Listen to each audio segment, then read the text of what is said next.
مدینے کے تاجدار آمنہ کے لال مکے سے نکل کر جا رہے ہیں پہاڑی کی طرف، سامنے ابو جہل آیا تو اس نے اپنے ہاتھ کے اندر پتھر اٹھایا، پہلے معاذ اللہ نعوذ باللہ میرے نبی کو گالی گلوچ دی، اس کے بعد اللہ کے نبی کی یہ شان تھی جب کافر بھی گالیاں دیتے تو آپ خاموشی کے ساتھ دعا دیا کرتے تھے ان کو، اللہ کے نبی نے کبھی بد دعا نہیں دی، فرمایا وہ دیتا رہا گالی گلوچ، اللہ کے نبی سر جھکا کر دعا دیتے رہے، پھر اس نے کیا کیا، پتھر اٹھایا اور مدینے کے تاجدار آمنہ کے لال کو اس نے ظالم نے پتھر مارا، اللہ کے نبی کے سر کے اندر جا کر جس وقت پتھر لگا تو فرمایا اللہ کے نبی کا سر زخمی ہوا اور خون کا فوارہ نکلا، اللہ کے نبی نے اسی طرح اپنی دستار کو پکڑا اور اس جگہ کے اوپر رکھا، خون بہ رہا ہے، اور فرمائے ایک لونڈی جو حضرت امیر حمزہ رضی اللہ عنہ کی دیکھ رہی تھی، اللہ کے نبی نے اسی جگہ کے اوپر بیٹھ کر آسمان کی طرف رخ کیا اور اسی جگہ کے اوپر اللہ کے نبی نے جملہ بولا، مالک کاش اگر آج میری ماں ہوتی تو ابو جہل مجھے نہ مارتا، آج اگر میرا باپ ہوتا تو اس کی جرت نہ ہوتی یہ مجھے مارتا، اللہ کے نبی نے پھر فرمایا آسمان کی طرف نظر اٹھائی، جنہ دکھاں وچ دل بر راضی تے سکھ انا تو وارے، دکھ قبول محمد بخشا تے راضی رین پیارے، عرض کیتی مولا تو جاننے والا ہے بہتر، اگر تیرا یہی فیصلہ ہے تو میں دکھ سہنے کے لیے بالکل برداشت کروں گا، دکھ برداشت سہوں گا کفار کے مشرکین کے، پر میں جب حضرت امیر حمزہ آپ کا شوق تھا شکار کیا کرتے تھے، آپ جنگل کے اندر گئے شکار کیا، کمان بھی ہاتھ کے اندر ہے شکار بھی ہاتھ کے اندر ہے، جب آ کر رکے سامنے وہ لونڈی موجود تھی، اس نے فرمایا جھنجھوڑ کر جو پیغام دیا وہ بڑی درد والی بات ہے، اس نے کہا اے امیر حمزہ کیا اللہ کا نبی تیرا کچھ نہیں لگتا، کیا تمہارا رشتہ دار نہیں ہے، کیا اس بات کو تم تسلیم نہیں کرتے،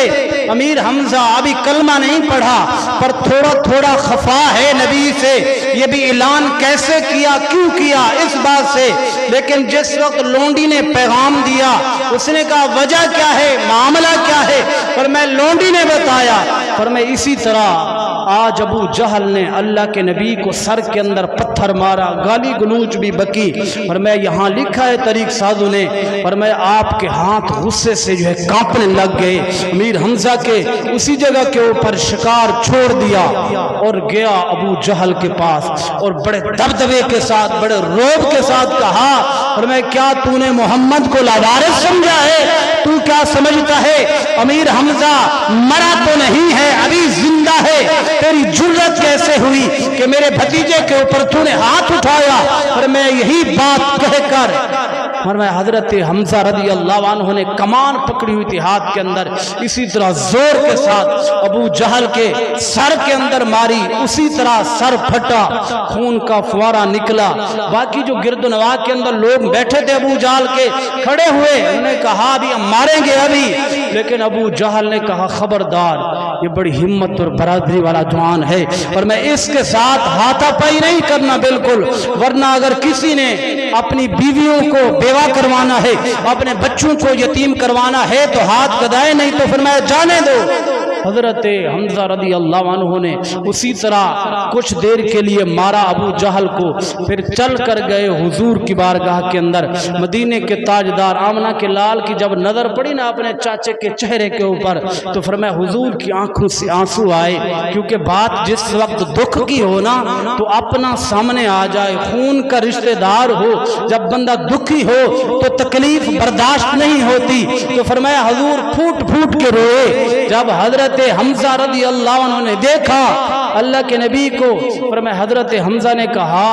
آپ خاموش ہو جائیں بھتیجے، میں آپ کا بدلہ لے کر آیا ہوں اور اس کو مار کر آیا ہوں، آپ راضی ہو جائیں۔ اللہ کے نبی نے فرمایا چچا جان میں لوگوں کو مروانے کے لیے تو نہیں آیا، اس بات کے اوپر میں راضی نہیں ہوں گا۔ حضرت امیر حمزہ رضی اللہ عنہ آپ نے عرض کی آپ بھتیجے کس طرح جو ہے راضی ہو گئے؟ مدینے کے تاجدار آمنہ کے لال نے فرمایا چچا اللہ کا نبی اس وقت راضی ہو جائے گا جب تو کفر کو چھوڑ کر پڑھے گا لا الہ الا اللہ محمد الرسول اللہ، جب یہ جملہ تو بولے گا میں راضی ہو جاؤں گا۔ بس اسی بات کے اوپر حضرت حمزہ رضی اللہ عنہ فرمایا بھتیجے اس بات کے اوپر راضی ہو جاؤ گے؟ اللہ کے نبی نے فرمایا ہاں میں راضی ہو جاؤں گا۔ فرمایا اس وقت چچا نے مدینے کے تاجدار آمنہ کے لال کو اٹھایا اور سینے سے لگایا اور فرمایا بھتیجے تو راضی ہو جا، آج تیرا چاچا پڑھتا ہے لا الہ الا اللہ محمد الرسول اللہ۔